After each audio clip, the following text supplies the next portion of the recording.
You are now tuned into the chat room, your favorite baller's favorite podcast. Okay, welcome back to the Chatroom Podcast. I am the Senator, and with me today, I got Coach Francis. What to do, yo? What to do? Got Essay. Yo. Got Dewayne. Going on. And it's just a small group of us today, but sometimes that's how it works out. So shout out to everyone else that couldn't make it. We know there's some circumstances on everyone else's end, so don't worry, we'll all be back in the same building soon. So now let's just jump right into it. So the first thing that we're going to talk about is 2021. And the way how it seems like 2021 has been telling 2020 that, it might be time for you to hold my beer because things are getting crazy already. So how do you guys feel about 2021 so far? Things have been a lot crazy for me.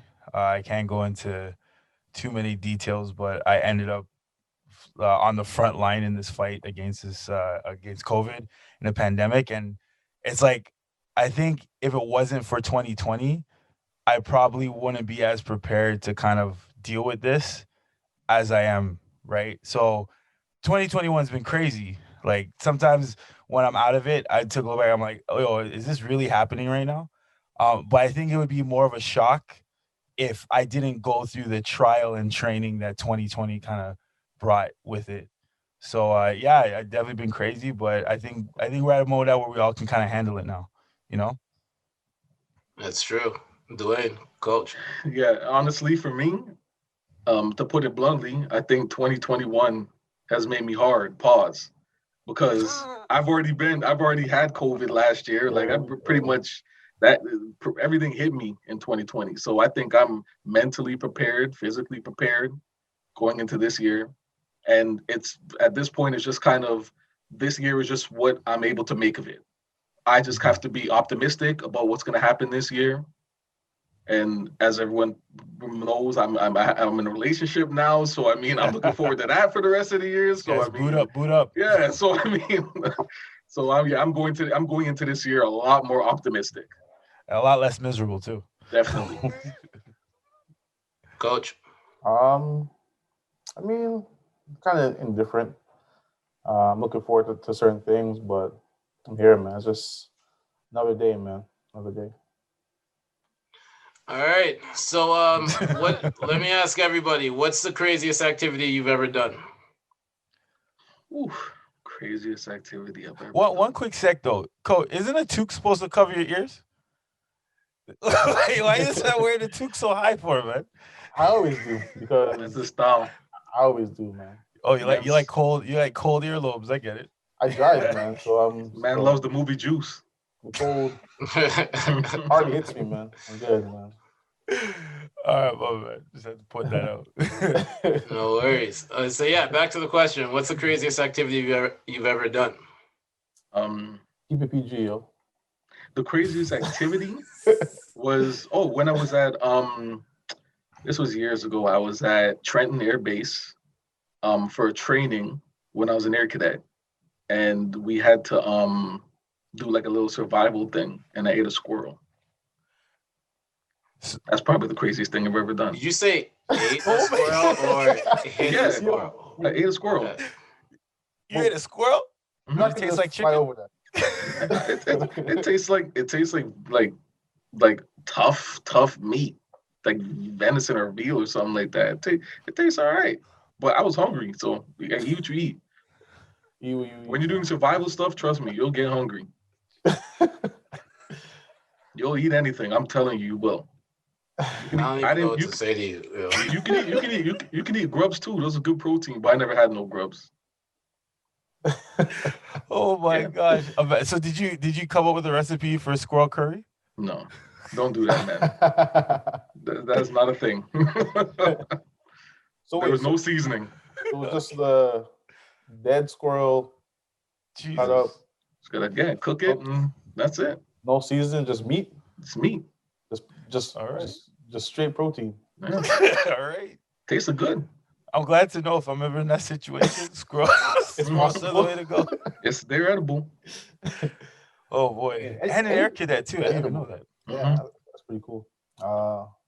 Yeah, I went skydiving, so that's my little crazy thing. Did that a few years ago. Not a few years ago, more than that.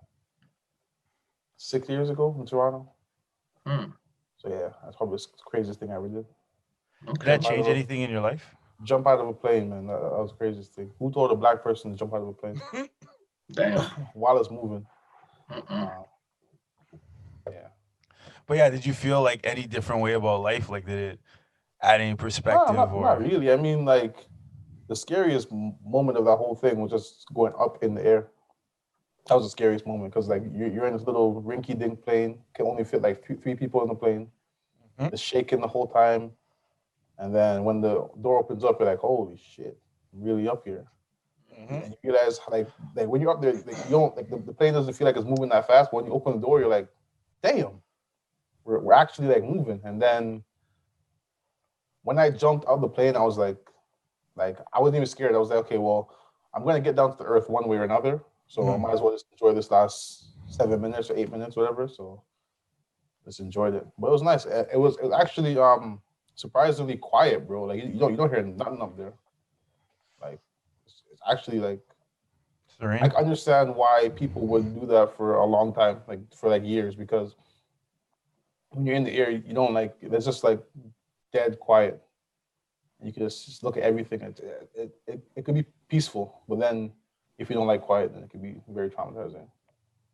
But yeah, that's it. Dope. Always wanted to do skydiving, but for me, crazy story.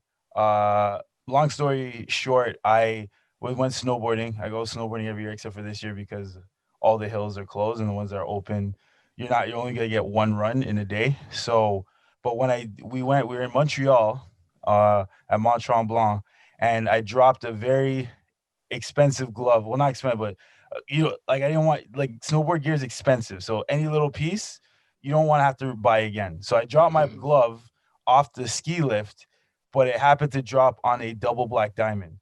And this is not like a Blue Mountain double black diamond. This is an actual hill black diamond, right? So I'm like, well, I'm not gonna lose this glove. And I was young and I didn't think I was, you're at that time in your life where you think you're invincible and you think you can do anything. So I'm like, yo, I'll do a double black diamond. I've been snowboarding for a few years. I'll do it. And I wrote my other friends who were on the chairlift with me to come with me and go fetch the glove. So by the time we got the glove, we could have, like, climbed our way back. But again, I'm thinking I'm invincible. I'm like, nah, man, I'm gonna just gonna finish it. I'm just gonna do it. I think I'm good enough. Bro, it was the scariest time of my life.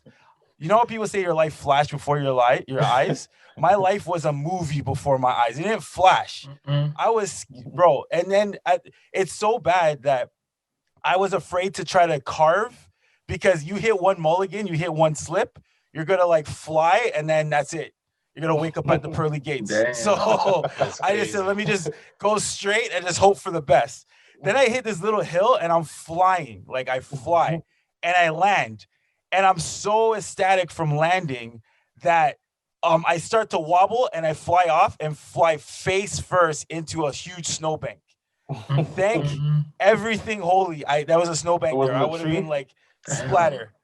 And then finally we make it to the bottom. I'm ecstatic, but I'm never gonna do that again for a decade at least. And then the worst part was, you see this school full of little kids, and they're like, "All right, kiddies, just go!" And they're just, like, sliding down the hill with ease and mastering it like it's a bunny hill. And I'm like, yo, guys, let's just leave.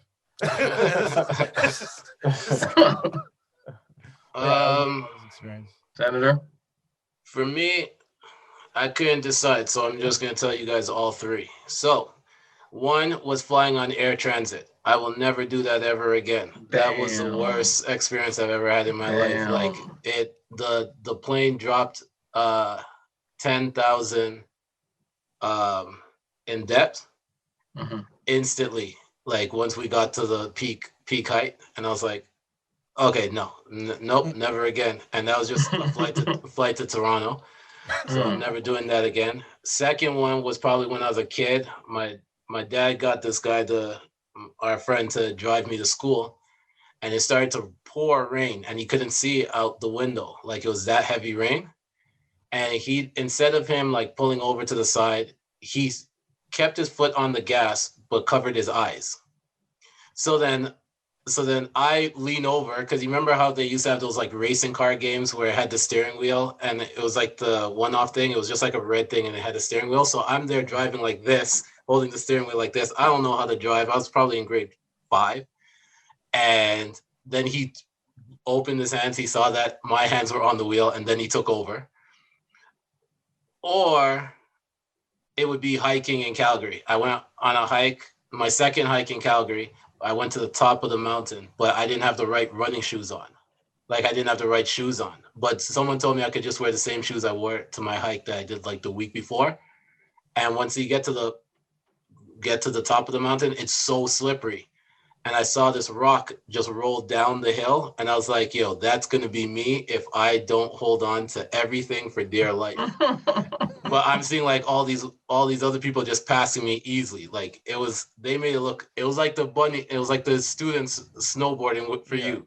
That's it. I was there like looking like a real like baby, like holding onto the side. Like, it looked like I was miming. Like, it was crazy. But yeah, no, those are my 3 still. Jeez. Yeah, I'm not climbing on the mountain still. I'll do it again. I just need boots for it that time. I just need the right shoes, and I'll do it. I'll go hiking. Wait a second. You're gonna jump out a plane, but you're not gonna climb a mountain?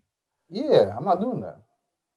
You're not gonna do something you have more control over? That sounds backwards to me. You actually did the more death-defying thing already. I don't think when I did my research, I don't think it's that death-defying, honestly. Like, if you say so. It's not like, I don't know. I was there when Francis went skydiving, and I said I'm not doing it once I saw the man trying to roll up the parachute manually. I was like, all right, so you want me to trust this man rolling this parachute that is gonna open on time? Hell no. The only thing I was nervous about was because like I was reading, I don't know, like I'm weird. Like, so before I do anything, like I always look up like the worst things that could happen. So like when me and Senator went to the DR and I went in the ocean, like before I knew I was gonna do that, I looked up like what animals are out there, like what sharks are out there, so I can know like if I see this, I'm dead. You know, like it's weird, whatever. I did that. So doing skydiving, I looked up the ways you can die in a jumping skydive, and it's only if a bird hits your thing, really. If a bird hits your parachute or whatever the hell it's called. Yeah, that's what they want you to think. Where are the chances of that really happening? What about the obstacle of sitting on another man's lap? I wasn't on his lap. So Okay. I was good. He was just attached to the front. So if you had to delete, if you could only keep 3 apps on your phone at this current moment, which 3 apps would they be? If you could keep? Yeah, you can only have 3 apps on your phone. I would say for sure it would be for my message app, like for texting. Okay. I keep that one. I keep Safari for the internet, and I would keep my clock app because it's got everything, the stopwatch on there. It's got like you can set your alarms when you want to wake up. I think that's important. Those are probably the 3 ones I keep. I thought your messaging and your clock came equipped on the phone. So like, would those still be apps, or would that just be? Yeah, they're still apps. Yeah, they're apps. They're apps. Yeah, they're apps. Even though they're that generic apps that already come with the phone, like you can still delete them. Yeah. Oh, we're going there. Okay. Yeah, that's what I'm saying. I'm like, damn. Like those are the most important apps on my phone. Yeah, those are the most important apps. They're like, oh, my phone book. But you can write names down. You can go back in the day. I think for me it'd be WhatsApp till February 8th, and then it's gonna be Signal. That's tomorrow, isn't it? Or Telegram. Monday. It's 2 days, yeah. I know they keep saying it's not what it is, but I'm sorry. You had one chance, you blew it, so I'm gone. Straight up. Google. So that's the Safari for the Apple users. We use Google over in Android land. For sure. And then YouTube, Mm. right? Because I can play music off YouTube. I can watch. It's like Instagram, but longer videos and probably videos that take more skill and less that stuff they do on TikTok. And yeah, so YouTube, you can learn so much. You can learn so much. You see all that Corvette, all that stuff. So yeah, those are my three. Actually, wait, I'm switching one. I can get rid of my texting one, and I'm keeping my my music app because I have all my downloaded music and stuff in there. So I need that one. I need my music. So I switched that. All right. Okay. Facts. I'd go the Score app, YouTube, and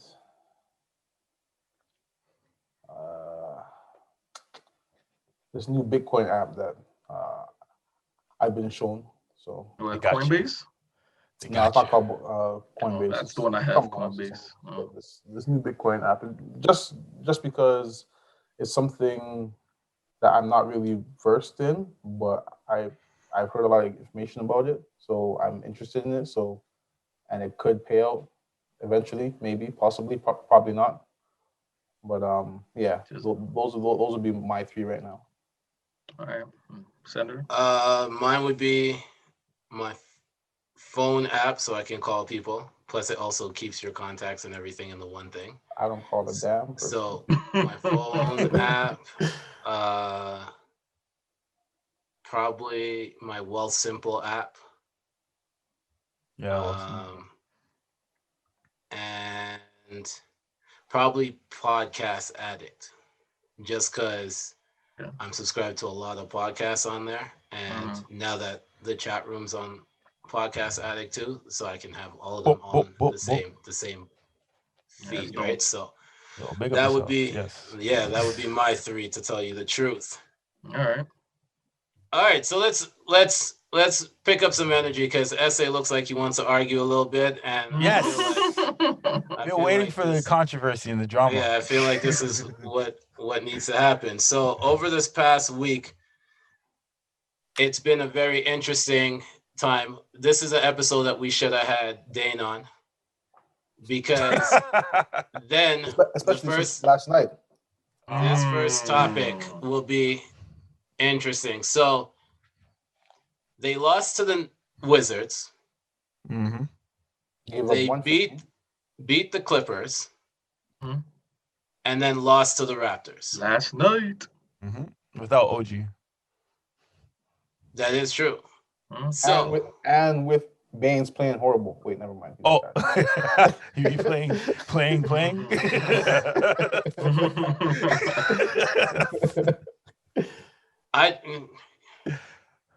I watched Baines in Phoenix. I don't remember him shooting his shot form being like that. Oh. No, I don't remember it being like that though. Like he's got a weird hitch in it now from the looks of it. Yeah, it's kind of like Chuck's old swing. Yeah, and he's leaning forward into his shots. It's weird, isn't it? It's weird. Yeah.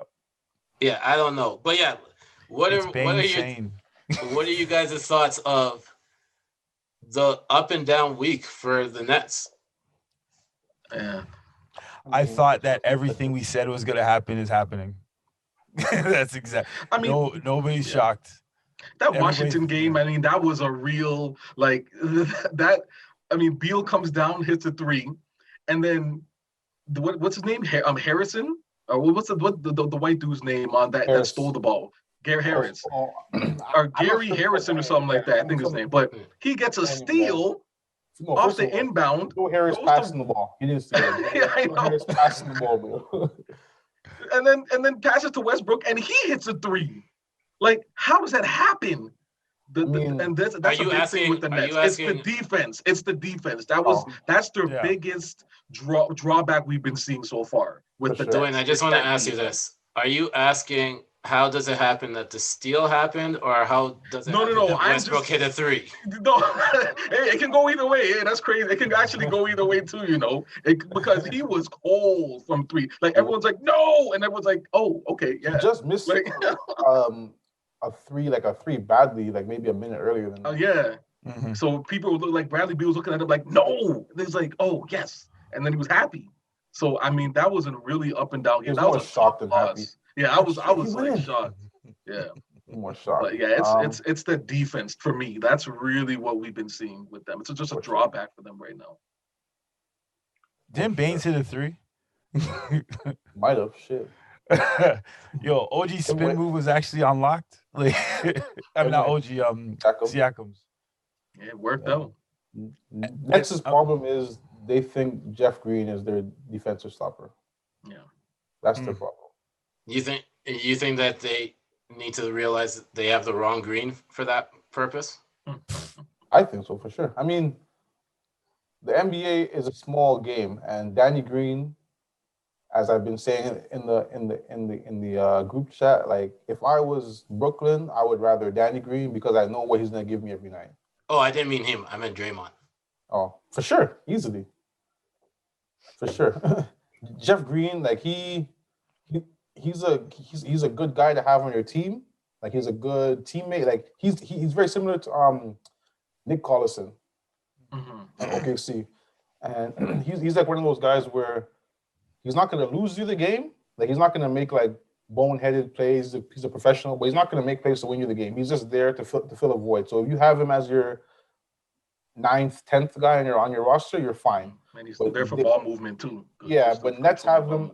They had him starting. They had him starting. They have him back and forth between starting at the 4 and playing that 6-man role. They don't really know where to put him. They don't really know where to place him. Well, because he what he gives you, it's not something that you can rely on. So it's like, like it's tough because you can play him 30 minutes. Like, so last night they played him 29 minutes. He had 15 points, which is fine on the surface. But you look deeper, he's a minus 12 in 29 minutes. So that means that he essentially just scored 3 points in the game over 29 minutes. So I'm like, I don't know. But efficient. back to the Nets problem. Their problem is they can't rebound. Mm-hmm. So every team they play is getting multiple opportunities. So like, only way Nets will beat you is if they score more than you. Obviously, that's obviously said. But like, they can't. They have to score more than you and shoot more than you. Mm-hmm. So if you're playing a team like Washington shot maybe 20 to 25 more shots than Nets. They shot a low percentage, but they shot more shots because they had more second chance points, right? And if they shore that up, then they're a threat. But if they don't shore that up, they're very likely to, in my opinion, losing second round. My thing is that they also need defense against COVID protocols, apparently. Because what was that last night? I don't get what happened. I don't get how KD tests negative multiple times. 3 times. And because he's around somebody who possibly tested positive. Who he did test positive. He did. That's what. Yeah, they said he did. So even though it's proven he didn't contract anything, they still that just like the thing with COVID is the thing about COVID is that they say that it could take up to 72 hours for it to actually show. So show symptom. Yeah. My issue with it was not the fact that about the protocol. I think the thing is if that's what you're going to go off of, he shouldn't have played at all.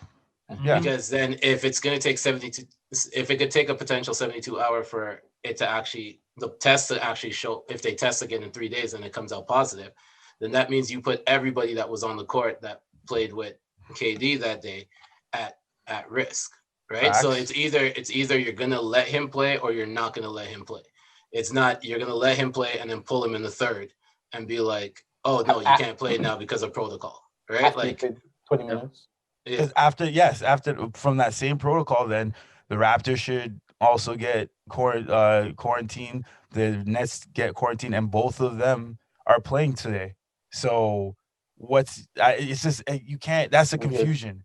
It's like, all right, play for 48 minminutes, guys. All right, now break apart. Don't even dap each other. Right? It's that jersey swap. COVID's just watching the game, yo. COVID's watching the game, and then it starts getting activated when the final buzzer. Because the Raptors got a game tonight against Atlanta. So what's going to happen if all of a sudden the NBA comes back and says, "Oh, we shouldn't have played that game"? Well, you already played Atlanta. So I mean, this is just. I think they were just okay because it's Atlanta. Like Atlanta never closed. So if there is a city that They're you might different. catch it, Yeah. it's gonna be Atlanta. They're different it's- out there. Isn't that where the I don't All-Star game's understand. gonna That's what I'm be? saying. I don't understand why they put the All-Star game. Yeah. I don't They're understand. open. Like They there's don't gonna have be the like All-Star game, yeah. there's gonna be like 80,000 people rolling up to that All-Star game. Like they're open. And they're all gonna go to compound after. Oh my god. Like I'm it's scared for this. I can see why those guys don't want to play in the All-Star game. I'm scared for them. like I'll be real with you. Like Toronto has it the worst right now because they're playing in Florida. Yesterday they potentially played with somebody that could test positive during the game, and then their next game right after is in Atlanta. Like you can't ask for like if they go through all three of those without any positive COVID tests, I'm gonna be like, yo, you can have them play in Toronto again. Like, COVID conference, man. The only player to play an All-Star game with a mask on. You know, he's super health conscious, right? Who, Braun? Braun, yeah. Braun and Kawhi. Embiid. But Kawhi's mask isn't going to block anything because it only covers his forehead and his. Braun and Kawhi, we were in those. He's an android. He doesn't breathe in air. COVID doesn't affect android parts. But speaking of Raptors, big shout out to the undrafted, yes sir, well-paid point guard of the Toronto Raptors, Freddie V, for setting the all-time record in points for a game with 54 points. Now, what are you guys' thoughts on, like, for me, I just think he actually set the record for the most points by an undrafted superstar too. And I was looking at the list and it was just the superstar. And looking at the list, it was all Moses Malone under him. Like if you look at the list, it goes Fred VanVleet, Moses Malone. It's like 7 Moses Malone's records after that. But what are you guys' thoughts on that? It was incredible.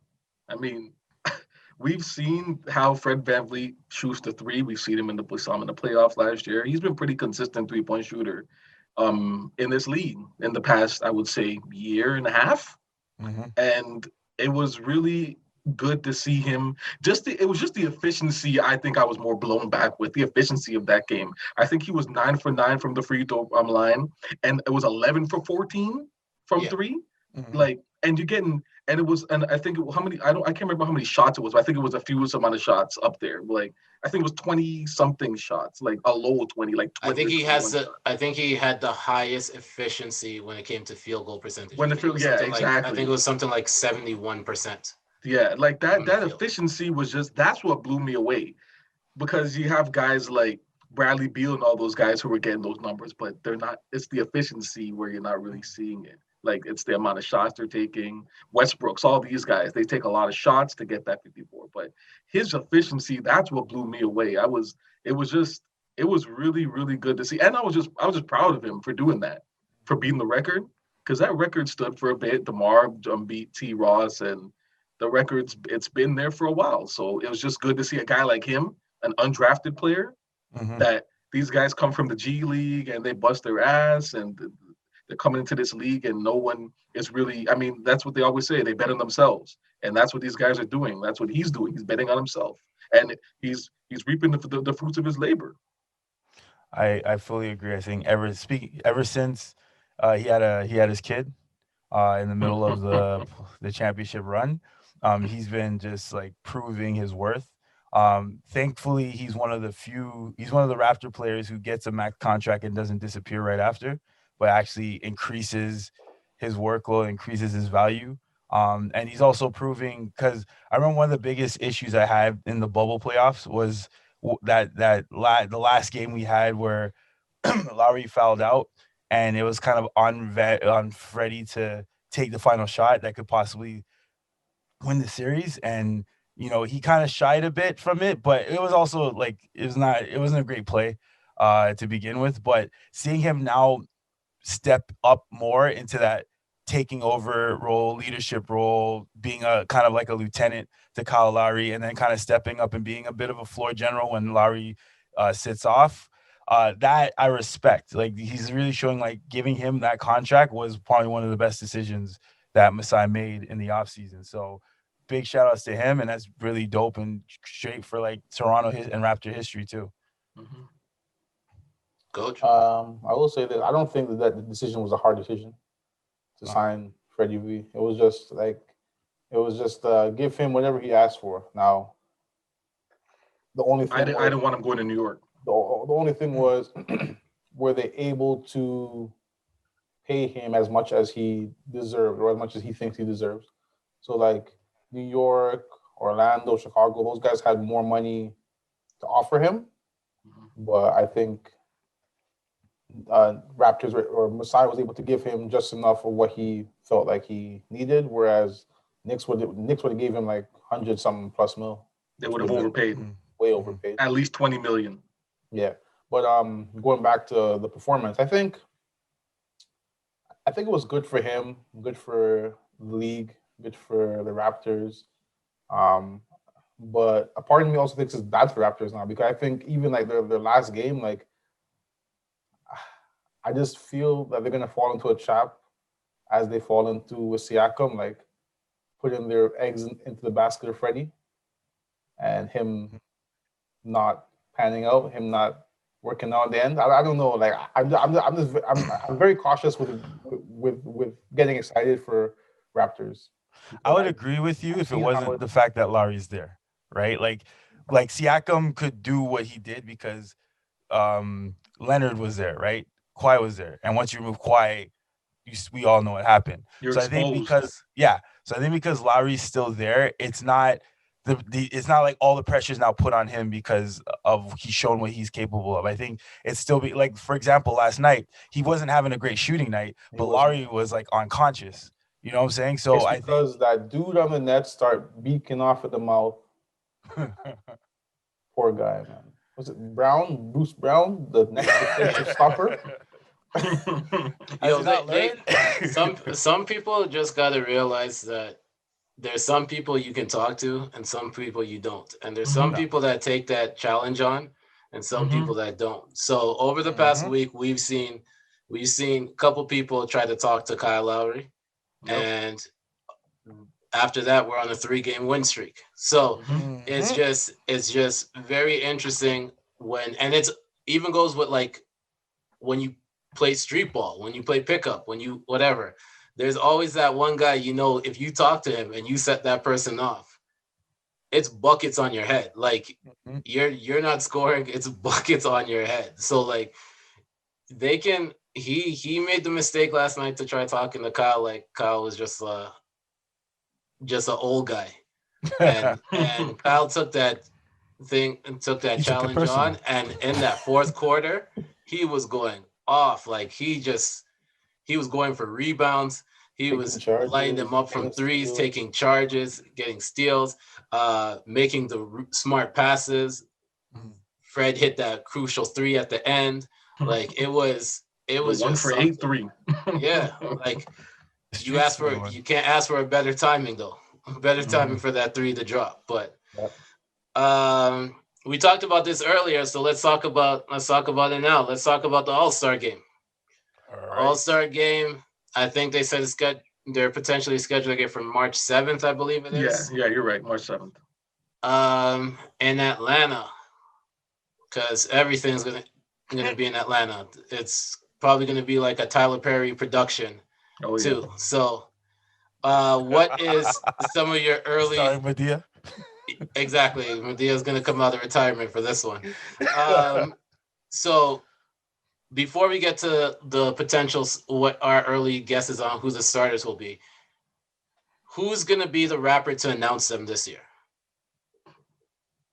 Tory Lanez. No. I'm done. It's not been announced yet, right? Has it been announced? No. But do you think that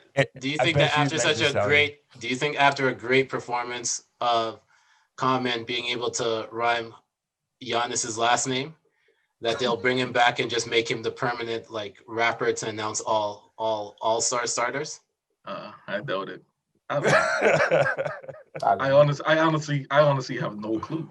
No, I honestly don't know. It might be someone we don't even we're not even thinking about. Like it could be some random dude, like Lil Uzi Vert or something like that. I don't know. Hey, he does have to show off the. He does have to show off the $24 million jewelry. Yeah, he has to show it I off. don't want He Thanos just showing got up at the All-Star game, right? He's vision. He's vision. Vision, yeah, he's vision. for real. Man is the friggin' stone in his damn head. This little stupid man. Yeah, 24 mil. That's crazy. It might be someone like him for all I know. It has to be between him and Kodak Black. Now that Kodak Black's out of jail. Oh yeah, I forgot. Damn. Yeah, but Kodak is not from Atlanta, though. Nah, he's just from Florida. What did you think they'll just go for an Atlanta guy? I mean, may as well. Probably. It would have been Ti, but I can see them doing Lil Jon. I can see them just getting Lil Jon. It definitely can't be Ti at this point. I can see them. I can see them getting Lil Jon. That'd be tough. Yeah. Hype up everybody. I'm just telling you guys from now that at some point you're gonna see Carmen throughout the weekend announcing somebody. So it could be you might have your first Lil Jon featuring Carmen track at the All-Star game. So so let's get to our predictions on who will be the starters. So I guess everyone will already have LeBron as a starter, KD kind of as a starter. Hell no. Nah, for me, for the West, I had LeBron, Kawhi Leonard, Jokic, Curry, and Doncic. And for the East, I had Trae Young, James Harden, Durant, Tatum, and Antetokounmpo. Those are the guys I have for the East. So those are my starters. That's kind of a boring lineup, though. A little boring. So my West is similar, but I don't have Luka in there. I got Dame and Steph. Because Luka, sure, his numbers are doing really good, but his team is doing way less than what I thought they were going to be doing. Like they're under performing, and his numbers are not like I'll kind of reference this. I mean, they're still Luka numbers. That's what you mean. You expected him to be even better. More, So I have Curry, Dame, Bron, Kawhi, and Joker. People are saying AD, but his numbers are so bad. Like they're not bad, but they're so average right now. So like I can't he's gonna be an all-star, but he's not a starter. And then for my East, I got Kyrie, Brad Beal. So even though his team has 3 wins, what he's doing numbers wise, he's leading the league in scoring. So like I can't I know last year I was mad at Trey for being there because they might make an exception for Bradley Beal this year and not even worry about the wins. I'm saying they should because he's leading the league in scoring. Yeah, you know what I mean. Like he has like almost 35 a game. So it's historic what he's doing. So I think he should be there. So I got Kyrie, Brad Beal, Tatum, Embiid, and Giannis. That's my for both sides. I just want to go on record saying I predict this All-Star game is going to be booty cheeks. It's going to be trash, which is sad because last year's was so dope. I also think voting is going to depend on, we have a lot more people who's going to get involved because there's not much going on. So I think it's going to be more on flash and dash more versus like numbers and stats. So for the West, I got Dame, Curry, Davis, James, and Kawhi. And then for East, I got Uncle Drew, Trey, KD, Embiid, and Giannis. Oh, I didn't even say KD. Shit.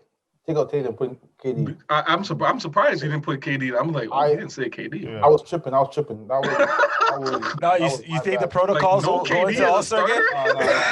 That was my bad. KD is not. Yeah, KD is not having. It does not have AD numbers, bro. I was tripping. KD is definitely in there. I was tripping.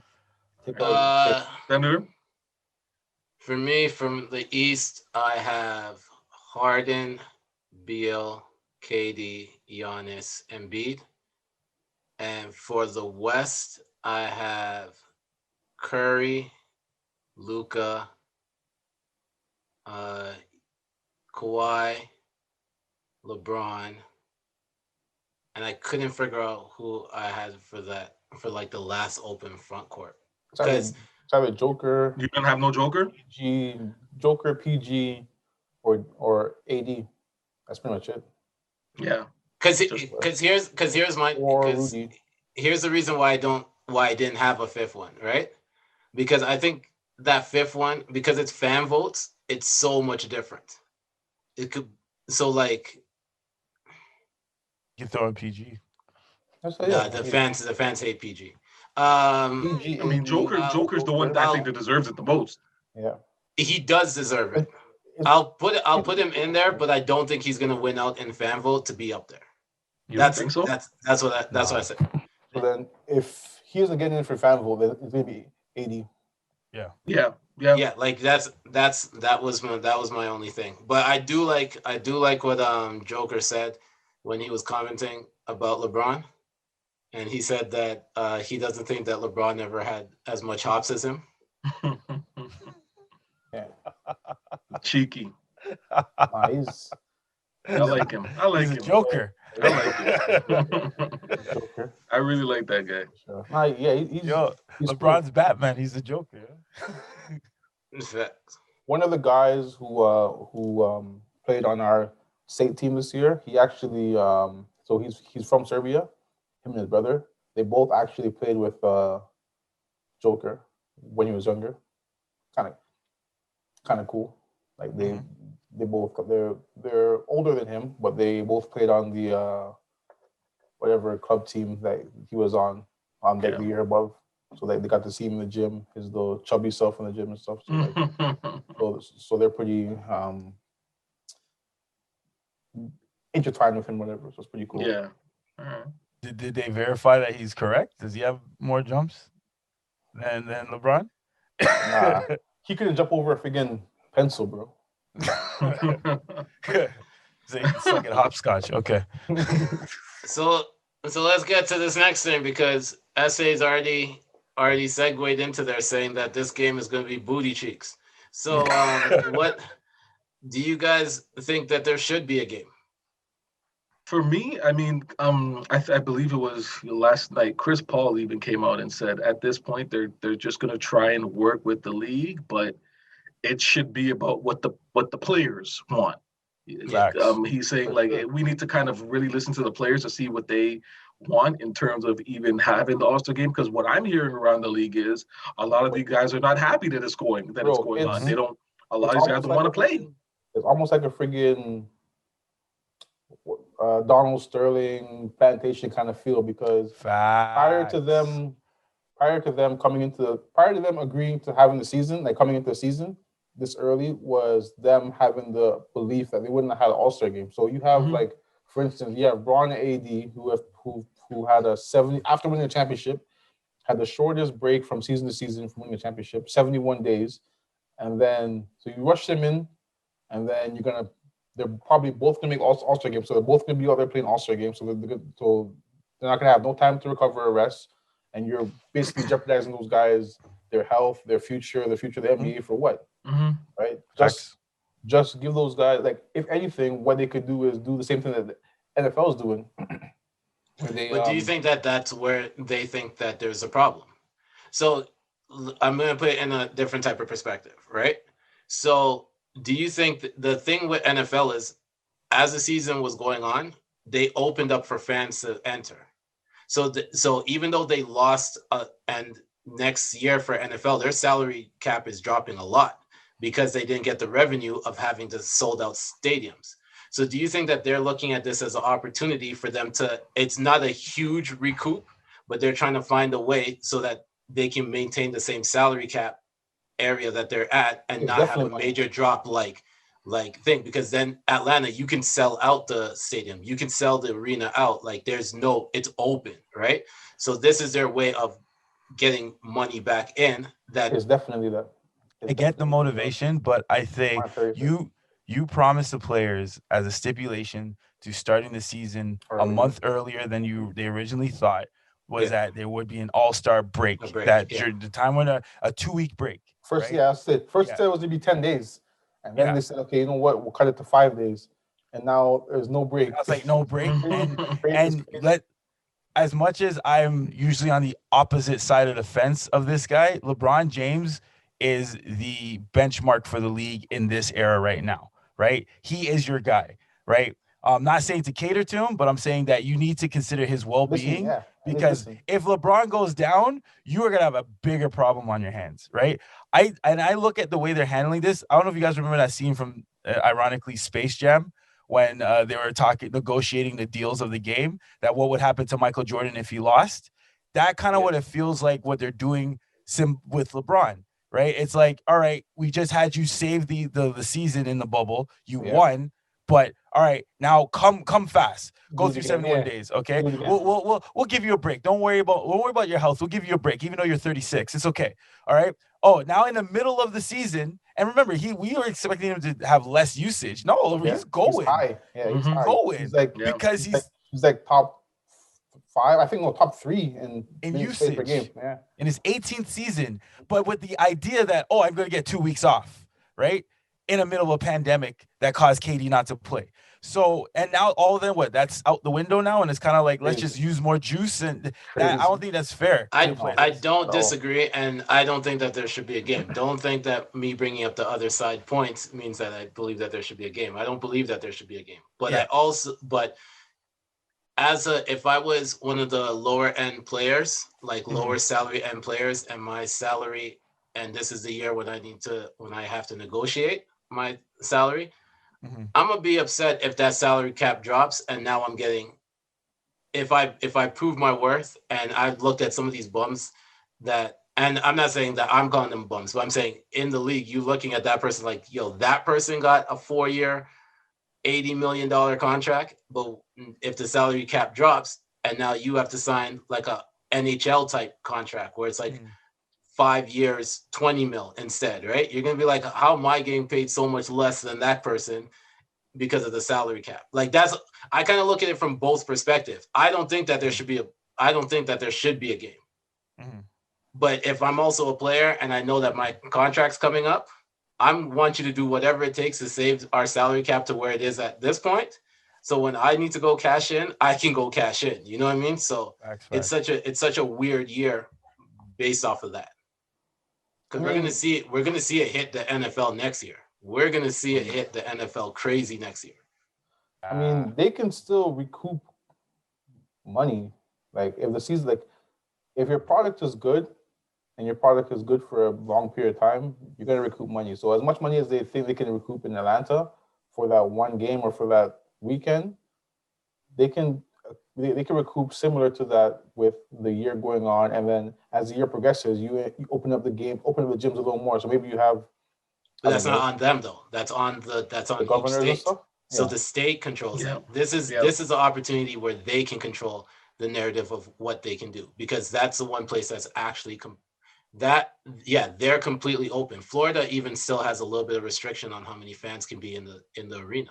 So Tampa Bay is only going to have, I think, 25,000 fans. 25? Oh, it's 70 something. Whatever. No, it's like 25, 30,000 for the stadium. More. Yeah. So they still have restrictions that they have to do. Atlanta's the only place that they can be completely open and sell out the whole stadium. So that's another thing. You're putting your players at risk, right? Like we just saw this protocol take KD out of the game, but you're saying, but on All-Star game, we're gonna bring all of our stars into one city and just go ham, right? And we know all the ladies are gonna be their flights are booked. They're ready to go. All their favorite superstars are in one spot. Those girls are coming. So those Spirit Airlines are going to be sold out. I'm telling you straight. I'm telling you straight. Somebody's coming for sure. Yeah. Oh wow, this guy! Look at this guy. All right. So we didn't actually do this last week, so I want to make sure that we do it this week. Before we kind of wrap up with a few topics. Happy Black History Month, everybody, and yes, Happy Black History Month. We had a really good episode last week to kick it off, but we didn't officially say it on that one, so let's say it now. Like, Happy Black History Month, everyone. This month should be longer. Most definitely. But there's still a lot of stuff that we can use our platform to teach people about. Facts. And I feel like the idea of how we're going to be naming these podcasts for this month, some of the overlays that's going to be used for it and all that stuff will be a really dope thing. So yeah, that's what I wanted to say. I don't know if you guys have anything you guys wanted to add to that. You pretty much summed it up. I am black every month, but I thought this was like your one. Except his name, apparently. I guess. From last episode. Nah, I mean, I'm very on the fence about the whole Black History Month. Like, I love the fact that we are highlighted and we have a lot of like spotlight, but I just feel that like celebrating Black History Month is like almost condescending in a way, where I'm like, so the other 11 months am I not black? Like, I don't understand. Like, so that's kind of my gripe with it. But like, I still use it as a platform. So like, if you guys follow my IG and stuff, like every day in February, like I'm posting a new black adventure like every single day. So like I use it to kind of propel certain things, like propel information and propel knowledge and stuff. And I've been doing this for a while, but yeah, I just can't really get on board with the hey guys, let's celebrate Black History Month when it shouldn't be Black History Month, it should be history. Like, if you look at all the inventors that like I've been posting, or the inventors I'm going to post and stuff, like nothing goes on in the world without black people. Facts. Nothing. Like, if you look at things that we use every day, the doorknob, the telephone, like the light bulb, like all these things that we're programmed to think that, Alexander Graham Bell created the telephone, but then you look at it, you're like, oh shoot, there was a black guy who was a pioneer who was pushing him to get to that point and help him patent his products and the elevator and just like everything. Like, there's so much things that like music, culture, all things that that stuff were stolen. Yeah, like all that stuff that we thrive in. Like, it's not. I don't know. It's weird. It's not for black people to be saying it's our only month to celebrate it, right? It is used for everybody else to start learning about knowledge. Yeah, I agree about it. So that's the same way how I look at it as well. So for me, saying Happy Black History Month, it does not mean that we stop talking about our history once March 1st hits.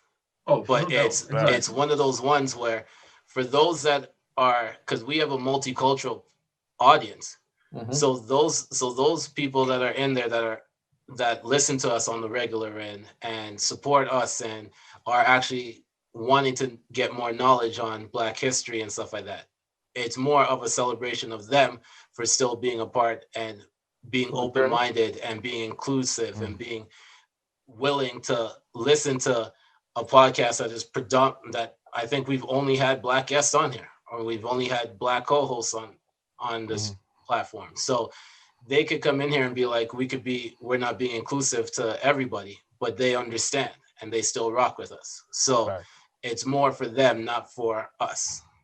Yep. I see it as a celebration. Just because, just like how Christmas, like, you're supposed to be good all year round, but Christmas is like that time of the year where people pay attention to it. Yeah, or the extra good. Like, I think right now it's a battle for attention, like, especially now when we're all locked in, it's like so many things are fighting for our attention and for our importance. So Black History Month kind of gives it a reason to highlight it and put Black history at the top of that attention. I hate that it's a necessary, because I'm with you, Coach, that Black history should be ingrained in history. Like, but I also black slaves built the White House. Yeah, we need more than one episode to go through the sure. all most the definitely. scenes. Yeah, most definitely. but the fear fact that we're even having this conversation is like I think that's the purpose of Black History Month, is to kind of like get the world on the same page and be like, all right, now we're gonna take some time to highlight these people who were forgotten, stolen from, and pushed to the back and separated from. Now we have to pay attention to what was going on and appreciate that. Like we'd be in the Stone Age still if it wasn't for my people. So Facts. for our Facts. people. And So- look, like Black people are the only group of people who have been oppressed and marginalized and haven't received anything from it. You look at people from the Holocaust; they're continuously receiving benefiting. benefits. I don't want to fully disagree with you, but I do kind of have to disagree to one aspect. What's that? Because we still have it depends on which part of the world you're speaking about, right? Like it's the history. We're very aware of our history to the fullest, right? And we're aware of the history that school teaches us.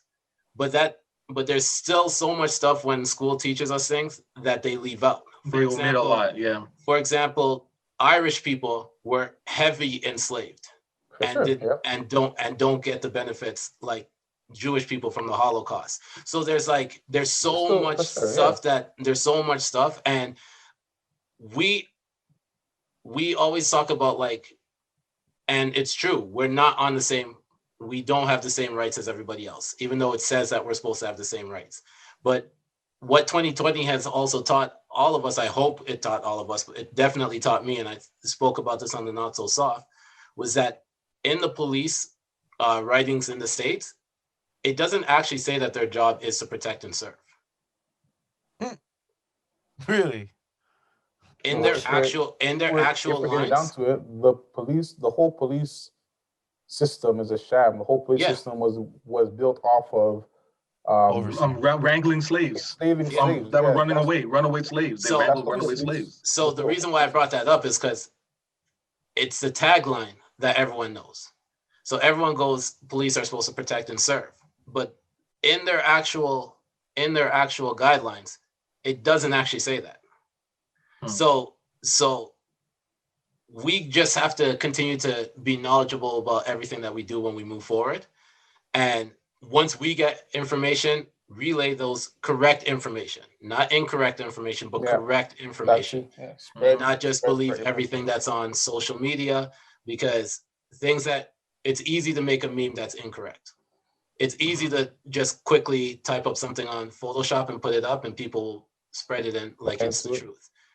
But taking that time to actually do the research, taking that time to actually figure out if it's true. Platform. Exactly. And knowing the difference of, something might happen in the States, but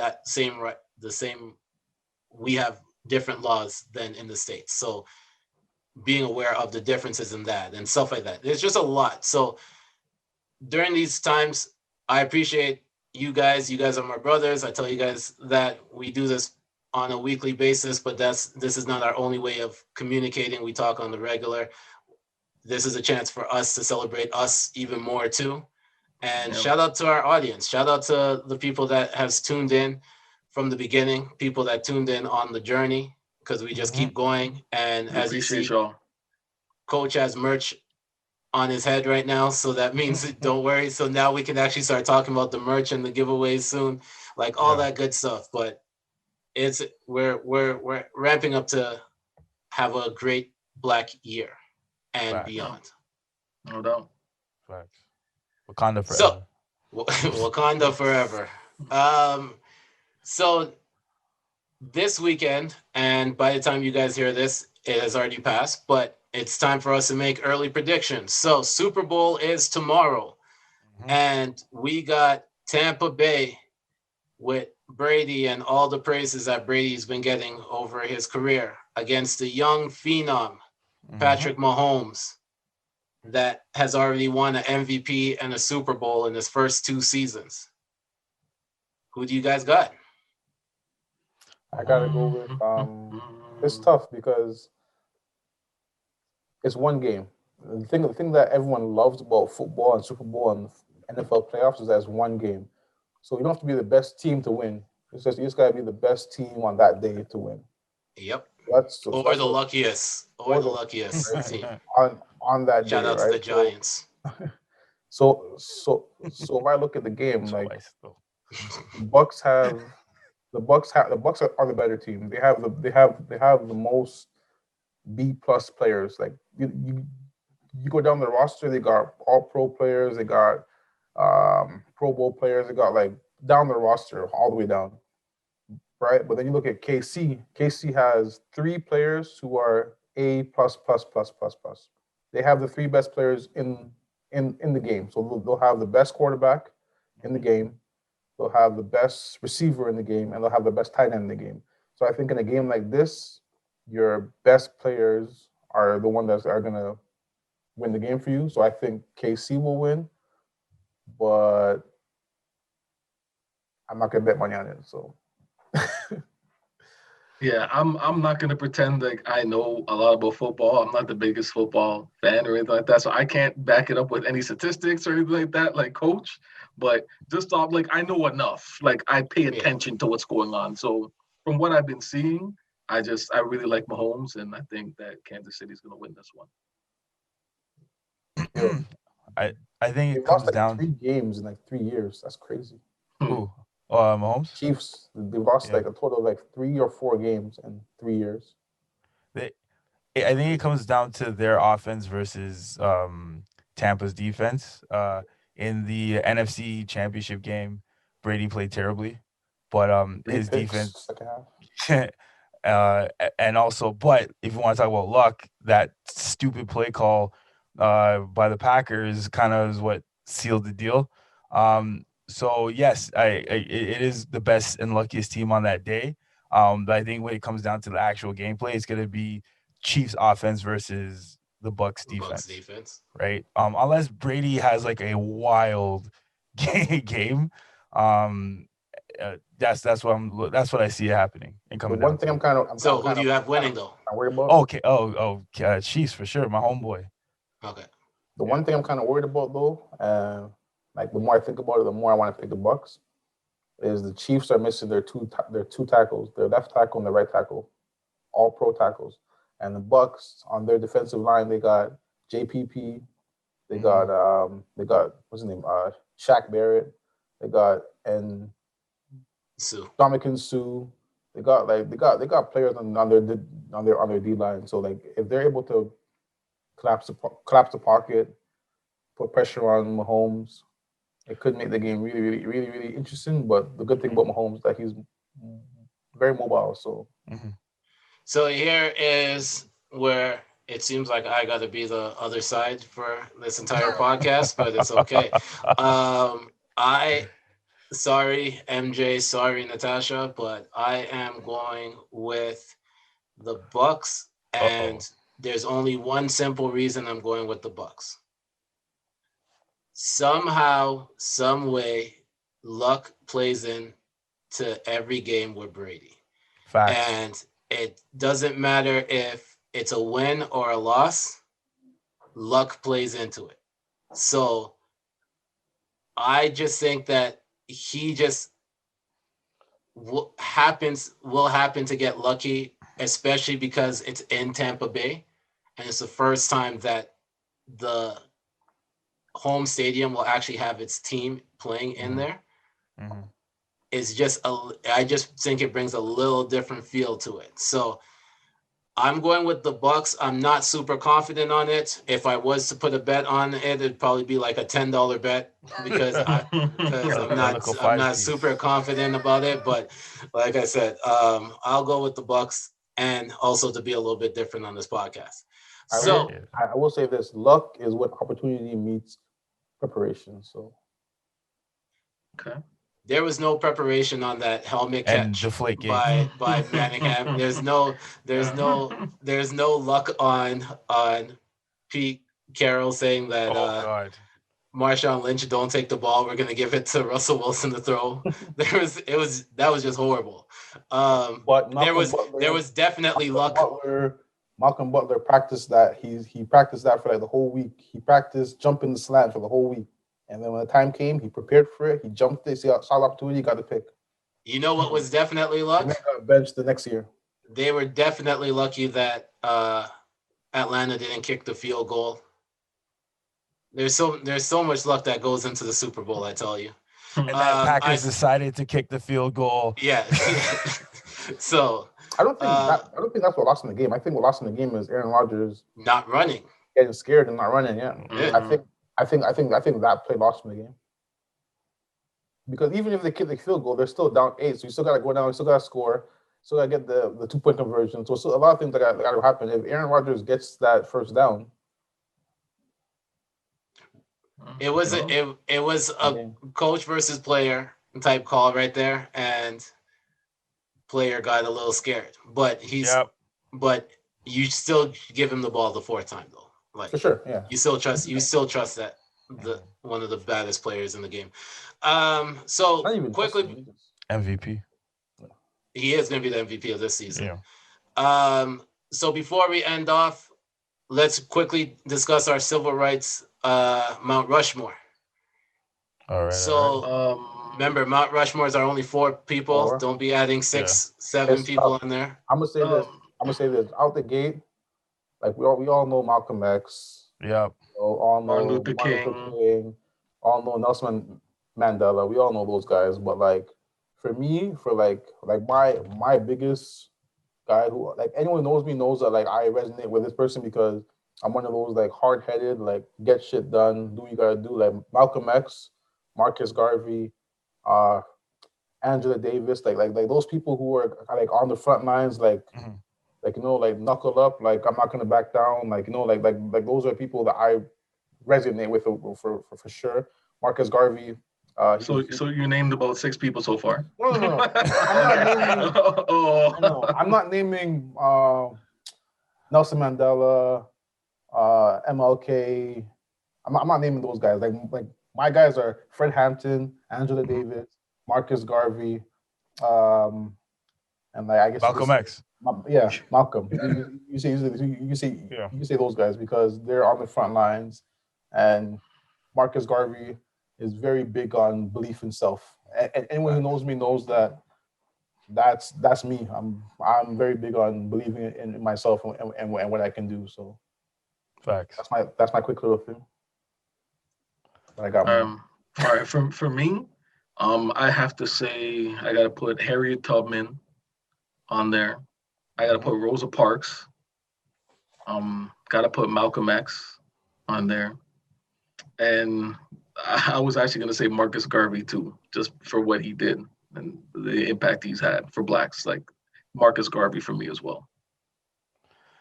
So the one I have in common with everybody is Malcolm X, and then from there, get a little different. So I'm putting Huey P. Newton / Bobby Seale, the founders of the Black Panther self-defense. I'm going to put Alex Haley up there because without Alex Haley, we wouldn't have the autobiography of Malcolm X and Roots. And all of us here have seen Kunta Kinte. And then I'm going to end off my list with Stacey Abrams. Like a hero from today's era, because especially the recent thing they just passed in the States with the stimulus bill, if she hadn't pushed Georgia to affect both the presidential election and the Senate, different world. That's huge. Right? So for me, I'm gonna go a different route. I'm gonna agree with everyone with Marcus Garvey. I'm gonna put Harriet Tubman. I'm going to put Muhammad Ali or Cassius Clay. And I'm going to put Tamika Mallory. I have to her that she might not have the stature of where everyone was back then, but she's on the front line of everything within this past like 5 years. Like she's been there. So I have to add her to my list. And obviously we know that there's some people that are considered like the GOAT status, which is like they're staples. They're in another tier. I got 2 more. Like for us being from Toronto and we're all Caribbean, right? We're all Caribbean heritage. There's 2 more that like not a lot of people know about. Charles Roach and Dudley Lewis.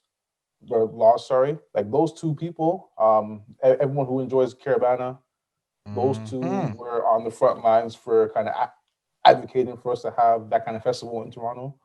They both kind of fought for the oppressed people in Toronto, so the black people in Toronto, obviously, um, against police brutality. Like they were kind of very prevalent during like the whole Rodney King stuff going on in like '92 or '91, whatever that was.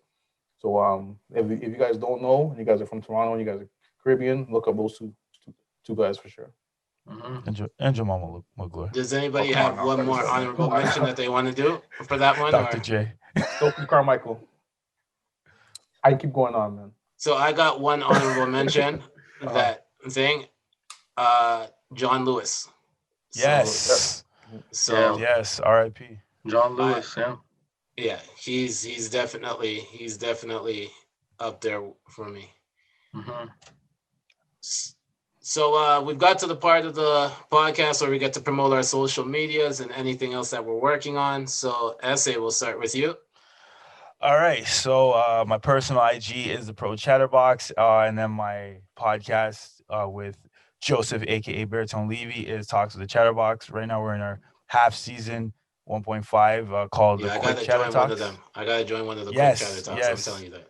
Yes, because of my work schedule, we record at some crazy hours, but let's try to get you on one of them a return. And some of you guys too. Yeah, well, I definitely want to come on. Oh yeah. But this week or the week before, we're a little delayed, just because things are getting massively crazy at work with this fight for COVID. By this time, I should have released the apology episode and kind of the explanation episode, because not a lot of people know why we're doing shorter episodes, and they're getting kind of like different timelines. So check out our podcast on Chatter Talks on Instagram or the website chattertalks.tv. Dope. Dewayne. You guys can follow me on my IG. Is Chaz_Tenenbaum, TENENBAUM. Cabby certified. Coach. I like I need to get a certified somewhere, man. I'm gonna find a certified somewhere. My IG is real deal _Francis. You see, I got merch on my head. We got hoodies, shirts, hats. Senator got a hat in the background there. Yeah, be on the lookout for all that stuff coming up. And as for me, you can follow me at The Senator. Don't forget to check out the Not So Soft podcast. Comes out every Friday anywhere. SA always messages us about how ridiculous of an episode it is, but it's all good. It's all good. Don't forget to check out my Twitch channel, twitch.tv/SLENT_The Senator. My plan is to go live every Tuesdays, Thursdays, and Sundays from 6 to 8 p.m. Mountain Time. That's 8 to 10 p.m. Eastern Time. Don't forget to check out the Chatroom Podcast on Instagram at @the.chatroompod. If you have any takes, email them to us at thechatroompod@gmail.com. And don't forget to subscribe to the channel. So make sure you subscribe to our YouTube channel. Before we end off, I just want to say one last thing to my brothers on here right now. We're all back to work. I know, Dewayne, you were working throughout this time too, but during a pandemic, it's a lot difficult when it comes to this whole work schedule and everything, and all the new changes and all that stuff that goes on for everybody. And just a great appreciation to us always coming together on a weekly basis to still be able to do this, even though we all have so much things going on in our lives. Mm-hmm. So this is a shout out to you guys. Thanks, I appreciate that. Sure, bro. And this has been the Chatroom Podcast, your favorite baller's favorite podcast. And we are out. Peace. Peace.